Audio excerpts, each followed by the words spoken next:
അതേസമയം പ്രധാനമന്ത്രി നരേന്ദ്രമോദി നേരിട്ട് വിളിച്ച് വിശദീകരിച്ചിട്ടും ഇന്ത്യ പാക് വെടിനിർത്തലിന് മധ്യസ്ഥത വഹിച്ചത് താനാണെന്ന അവകാശവാദത്തിൽ ഉറച്ചു നിൽക്കുകയാണ് US പ്രസിഡന്റ് ഡൊണാൾഡ് ട്രംപ്. ഇന്ത്യയുടെ നയതന്ത്ര നിലപാടിനെ അന്താരാഷ്ട്ര തലത്തിൽ തന്നെ ചോദ്യം ചെയ്യുന്ന നീക്കം. അതിനൊപ്പം പ്രോട്ടോകോളുകളും കീഴ്വഴക്കങ്ങളും എല്ലാം ലംഘിച്ച് പാക് സൈനിക മേധാവിക്ക് ട്രംപ് വൈറ്റ് ഹൗസിൽ വിരുന്നും നൽകി. പ്രതിപക്ഷം ആരോപിക്കുന്നത് പോലെ കേന്ദ്ര സർക്കാരിന്റെ നയതന്ത്ര നീക്കങ്ങളുടെ പരാജയമാണോ സംഭവിച്ചത്? എങ്ങനെയാകും പ്രധാനമന്ത്രിയും BJPയും ഇതിനെ പ്രതിരോധിക്കുക? കാണാം ആദ്യ സ്റ്റാർ. ഇന്ത്യ പാക് വെടിനിർത്തലിൽ അമേരിക്കയുടെയോ മറ്റൊരു മൂന്നാം കക്ഷിയുടെയോ ഇടപെടൽ ഉണ്ടായിട്ടില്ലെന്ന് പ്രധാനമന്ത്രി നരേന്ദ്രമോദി നിലപാട് അറിയിച്ചതിന് പിന്നാലെയാണ് അമേരിക്കൻ പ്രസിഡന്റിന്റെ പ്രതികരണം. ഇന്ത്യ പാക് സംഘർഷം യുദ്ധമായി മാറാതിരിക്കാൻ ഇടപെട്ടത് താനാണെന്ന് ട്രംപ് ആവർത്തിച്ചു. വ്യാപാര ഉടമ്പടിയിലൂടെയാണ് ഇത് സാധ്യമാക്കിയതെന്നും Donald Trump. I stopped the war between two major nuclear nations. I don't think I had a story written about it. പാകിസ്ഥാന്റെ സൈനിക മേധാവി ജനറൽ സായിദ് അസീം മുനീറിന് വൈറ്റ് ഹൗസിൽ ട്രംപ് വിരുന്നൊരുക്കി. പാകിസ്ഥാനോട് വലിയ സ്നേഹമാണെന്നും യുദ്ധം ഒഴിവാക്കാനുള്ള പാക് സൈനിക മേധാവിയുടെ തീരുമാനം അഭിനന്ദനാർഹമാണെന്നും ട്രംപ് പറഞ്ഞു. മോദി അസാധാരണ വ്യക്തിത്വമുള്ള മനുഷ്യനാണെന്നും ട്രംപിന്റെ പുകഴ്ത്തൽ. ട്രംപ് നടത്തിയ അവകാശവാദത്തിൽ കേന്ദ്ര സർക്കാർ കൂടുതൽ പ്രതികരണത്തിന് തയ്യാറായിട്ടില്ല.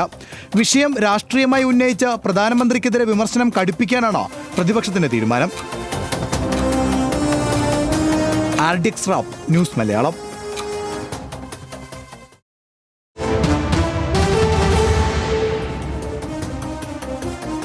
മനുഷ്യ ഇതിൽ ട്രംപിൻ്റെ ഒരു പെരുമാറ്റം വിചിത്രമാണ്. എല്ലായ്പ്പോഴും രാഷ്ട്ര നേതാക്കന്മാരോട് പോലും ഒരു മര്യാദയില്ലാതെ പെരുമാറുന്ന രീതി ട്രംപിനുണ്ട്. നമ്മൾ പല ആവർത്തി കണ്ടതാണ്. ഇവിടെ അത് ഇന്ത്യയോടും സമാനമായ സ്വഭാവത്തിലുള്ള ഒരു പെരുമാറ്റത്തിന് ട്രംപ് മുതിർന്നു എന്നതാണല്ലോ നമുക്ക് കാണാൻ കഴിയുന്നത്. ഇവിടെ ഇപ്പം ഈ ഭക്തന്മാരെന്തൊക്കെ പറഞ്ഞാലും ആത്യന്തികമായി ഇന്ത്യയോട് ഒട്ടും ശീതയുദ്ധകാലത്തൊന്നും ഒരു താല്പര്യവും ഇല്ലാതിരുന്ന രാജ്യമാണ് അമേരിക്ക. മാത്രമല്ല പാകിസ്ഥാൻ്റെ ഉറ്റ ചങ്ങാതിമാരുമായിരുന്നു. ട്രംപ് വന്നതിന് ശേഷം അതിൻ്റെ സമീപനത്തിലൊരു മാറ്റം വരുന്നു. ട്രംപ് കഴിഞ്ഞ ആദ്യത്തെ ടൈമിൽ ട്രംപും മോദിയും തമ്മിൽ ഒരു ഐക്യത്തിൻ്റെ സാഹചര്യമൊക്കെ ഉണ്ടാകുന്നു. പാകിസ്ഥാനെ അത്ര അടുപ്പിക്കുന്നില്ല.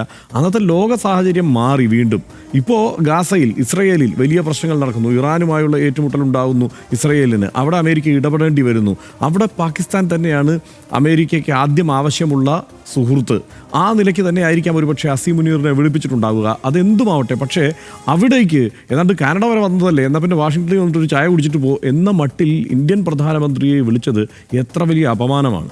നിശ്ചയമായിട്ടും. എനിക്ക് പക്ഷേ ഇതിനകത്തുള്ള നമുക്ക് സമയമില്ലാത്തതുകൊണ്ട് ഞാൻ ഒറ്റ കാര്യം പറയാം. ഏറ്റവും പ്രധാനപ്പെട്ട കാര്യം, എന്തുകൊണ്ടാണ് ഡൊണാൾഡ് ട്രംപിനെതിരെ പ്രധാനമന്ത്രി നരേന്ദ്രമോദി അതിശക്തമായിട്ട് പ്രതികരിക്കാത്തത് എന്നൊരു തോന്നലാണ് എനിക്കുള്ളത്. രാജ്യത്തോട് സ്നേഹമുള്ള ഏതൊരാൾക്കും ഡൊണാൾഡ് ട്രംപിനോട് ഏറ്റവും കൂടുതൽ രോഷം തോന്നുന്നൊരു കാലമാണ് ഇതെന്തുകൊണ്ടെന്നാൽ അസീം മുനീർ എന്ന് വെച്ചാൽ ഈ സമീപകാലത്തൊന്നും ഇന്ത്യയെ ഇങ്ങനെ അപമാനിക്കുകയും ഉപദ്രവിക്കുകയും വേദനിപ്പിക്കുകയും ചെയ്ത മറ്റൊരാളില്ല. അതായത് പാകിസ്ഥാൻ്റെ സൈനിക മേധാവി സ്ഥാനത്തിരുന്ന് അദ്ദേഹം പുറത്തു പോയിട്ട് പ്രസംഗിച്ചു, ഇവിടുത്തെ ഹിന്ദുക്കൾ കുഴപ്പക്കാരാണ്, സവിശേഷമായുള്ള സംസ്കാരം പാകിസ്ഥാനുണ്ട്, ഞങ്ങളുടെ കശ്മീർ ഞങ്ങൾക്ക് അത്രമേൽ ആവശ്യമാണെന്ന് പ്രസംഗിച്ചതിൻ്റെ ഈ ഒരു 2 ആഴ്ച കഴിയുമ്പോഴേക്ക് അല്ലെങ്കിൽ ഒരാഴ്ച കഴിയുമ്പോഴേക്ക് ഇവിടെ 26 ആളുകളെ അവിടുത്തെ തീവ്രവാദികൾ വന്ന് കൊന്നു. ഈ തീവ്രവാദികൾക്ക് ധൈര്യം കൊടുത്തത് അസീം മുനീറാണ് എന്ന് ജയശങ്കർ തന്നെയും പറഞ്ഞാണ് ഫ്രഞ്ച് ടെലിവിഷന്. ആ അസീം മുനീർ എന്ന് വെച്ചാൽ നമ്മുടെ പൗരന്മാരുടെ കൊലപാതകങ്ങൾ കാരണമായ അസീം മുനീറിനെ വിളിച്ചിട്ട് ബിരുദൂട്ടിയ ട്രംപിനെതിരെ എന്തുകൊണ്ട് പ്രധാനമന്ത്രി ഒന്നും പറയുന്നില്ല? എന്താണ് ഏറ്റവും പ്രധാനം. അവിടെ കൊണ്ടുപോയി പ്രധാനമന്ത്രിയെ ആ ഒപ്പം ഇരുത്താൻ ശ്രമിച്ചു എന്നുള്ളത് ഒരിക്കലും മാപ്പർഹിക്കാത്ത ഒരു കാര്യമാണ് ഒരു രാഷ്ട്രം എന്ന നിലയിൽ നമ്മളെ സംബന്ധിച്ചിടത്തോളം. എന്തായാലും ദീർഘമായ ഒരു കൺക്ലൂഷനിലേക്ക് നമ്മൾ പോകുന്നില്ല. തൽക്കാലം ഇവിടെ RDX അവസാനിപ്പിക്കുകയാണ്. Good night.